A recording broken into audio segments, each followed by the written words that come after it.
سلام. د نن سهار د 9 بجو خبرونو ته مو زه سمیع الله امینی هرکلی وایم.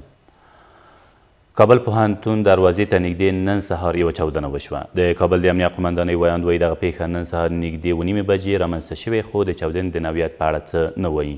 له دې سره سم د عامې روغتیا وزارت ویاند بیا وایي چې له دغې پیښې تر اوسه 2 مړي او 10 ټپیان د دوی روغتونونو ته لیږدول شوي دي. دا په داسې حال کې ده چې ټاکل شوې وه نن سهار نږدې 8:30 بجې د قضا د سټاج او طبي شورا د کانکور ازموینه د دغه پوهنتون په کتابتون کې واخیستل شي. ټاکل شوې وه په دې مراسمو کې قاضي القضات او د سترې محکمې مشر، د ولسمشر سلاکار، د طبي شورا مشره او یو شمېر نور دولتي مسؤلین ګډون وکړي. ولسمشر غني د کندهار پر امنیه قمندانۍ د طالبانو وسلوال ډلیز برید په کلکه وغانده. ښاغلي غني په یوې اعلامیې کې زیاته کړې طالبانو په دې برید سره وښوده چې د جګړې او پر ملکیانو د برید د دوام نیت لري. د ویل چې د کندهار پر امنیه قمندانۍ د تېرې ورځې د 7 بریدګرو په وسلواله او ځانمرګو بریدونو کې 7 ولسي وګړي او 3 پولیسان وژل شوي او همداراز 59 ولسي وګړي او 20 نور پولیسان ټپیان شوي دي.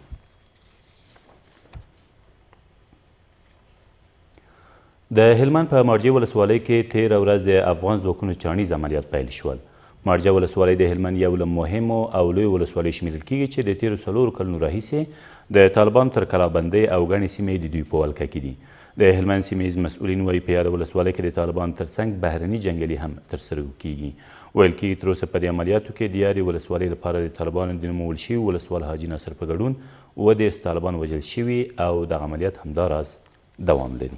ما فعلا په دغه عملیاتو کې موږ عملیات سبایي شروع کړي دي، ډېر په ښه توګه ښه هماهنګۍ سره موږ د عملیات شروع کړي دي، ډېر پرمختګ هم کړی ده د تاریخ ناور په ساحو کې او ډېر موږ دشمن ته ماته ورکړې ده او پاتې شو ماینونه د لوی لارې بندې کړي دي، هغه موږ ته نه راکوي. انشاءالله امنیتي ځواکو لاره هېڅ وخت نه ده بنده سوې او موږ دوامداره خپل ماینونه شنډوو او مخ په وړاندې روان چې د آخري اطلاعاتو له منابعو چې موږ ته را رسېدلي دي کشفي امنیتي ارګانونو پس دغه مارجې په استقامت کې یو تعداد داخلي مخالفین د داخلي مخالفینو سره خارجي تروریستان هم راغلي او غواړي چې زموږ د ولسونو امنیت ګډوډ کړي. نو د همدې په خاطر موږ فعلا دپاره دا تصفیوي عملیات شروع کړی.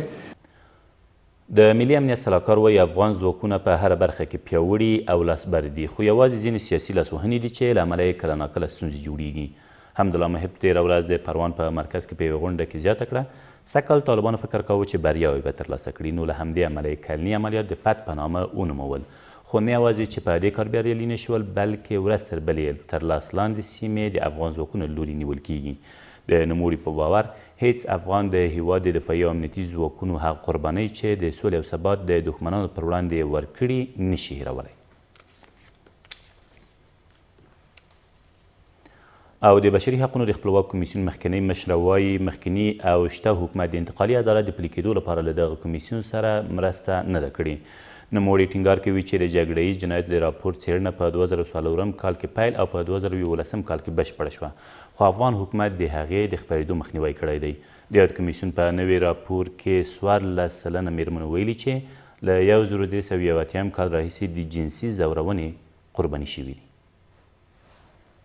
ښځې، سوله او امنیت د بشري حقونو د خپلواک کمیسیون د نوي راپور نوم دی چې د سولې په اړه د ښځو غوښتنې په دولتي ادارو کې د دوی شتون او د ښځو پر وړاندې تبعیض یې څېړلی دی. د هیواد 9.5% نفوس ښځې جوړوي. په ملي اردو کې د ښځو ګډون 0.3% او په ملي پولیسو کې 2.15%، په ولسي جرګه کې 20.6% او په مشرانو جرګه کې 2.15% دی. د بشري حقونو د خپلواک کمیسیون د دې تحقیق ځواب ورکوونکي 3466 ښځې دي چې 14% ښځو ویلي دي چې د 1381 کال راهیسې د جنسي زور زیاتي قرباني دي. 95.8% زنان از نظام فعلی یا از دموکراسی دفاع کردند. تنها 4.2% اشتراک کننده یا از 3496 نفر گفتند که نظام امارات طالبانی. دغه ښځې د سولې خبرو اترو په تړاو له افغان حکومت او طالبانو غوښتنې هم لري. 1 سلنه ښځې د سولې خبرو اترو په پروسه کې د ښځو د ګډون له کچې نه خوښه دي. 2.15 سلنه نورو ویلي دي چې د ښځو له ګډون پرته سوله امکان نه لري. 40 سلنه ښځو له طالبانو هم غوښتي دي چې د سولې له هوکړې وروسته د ښځو آزادۍ ته درناوی وکړي. امنیت تنها قطع جنگ نیست در افغانستان. امنیت انسانی است. امنیت است که ما و شما به عنوان انسان یا شهروند کشور بدون ترس زندگی بکنیم.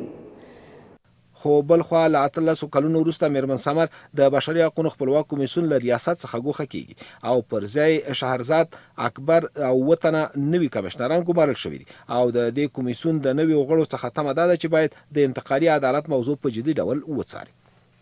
اینمی پولای انگفتی که علیه مبارزه حقوق بشر مصرف میشد، مبارزه علیه مواد مخدر مصرف میشد و اینمی پولی که سر دموکراسی مصرف میشدن ایره تا یک وقت زمان سر امنیت افغانستان مصرف میکردن تا که ما آماده میشدیم به دموکراسی آماده میشدیم.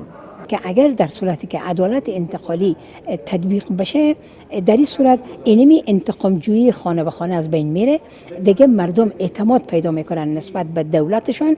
دغه بدلونونه په داسې حال کې ترسره شوي دي چې ملګرو ملتونو هم د یوې خبرپاڼې په خپرولو سره ویلي دي د افغانستان د بشري حقوقو کمیسیون سره به د دې سازمان همکاري په جدي ډول دوام وکړي. دا تر دې مهاله وروستي خبرونه، تر بیا مو الله مل.